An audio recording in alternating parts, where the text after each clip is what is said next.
இந்த விவேகானந்தர் என்ன பண்றாரு, கடலுக்கு முன்னாடி நிக்கிறாரு, எட்டி பார்க்கறாரு, அங்க ஒரு பாறை தெரியுது.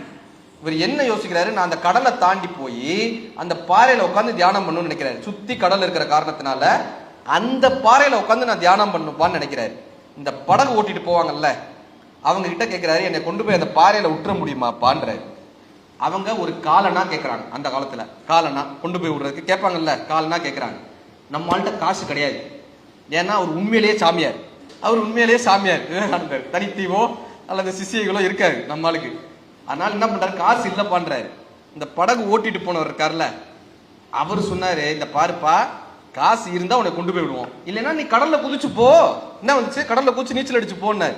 சரின்னு கடல்ல குதிச்சிட்டாருங்க இந்த மனுஷன். கடல்ல குதிச்சு 3/4 மணி நேரம் 1 மணி நேரம் மூச்சை பிடிச்சி நீச்சல் அடிச்சு போய் அந்த பாறையில போய் தவம் பண்ணாரு. 1 நாள் இல்ல, 2 நாள் இல்ல, 40 நாள் ஆச்சு, 50 நாள் ஆச்சு. சுத்தி இருந்த மக்களுக்கு இந்த இது விஷயம் அப்படியே பரவுது. யாரோ ஒரு துறவி கடல்ல குதிச்சு போய் தினம் அங்க போய் தியானம் பண்றாராப்பா. அவர் யாருன்னு பாக்குறதுக்காகவே 3/4 மணி நேரம் 1 மணி நேரம் யாராலையா நீச்சல் அடிக்க முடியுது கடலுக்குள்ளன்னு பாக்குறதுக்காக இவருக்கு ஒரு ரசிகர் பட்டாளம் கூடுறாங்க.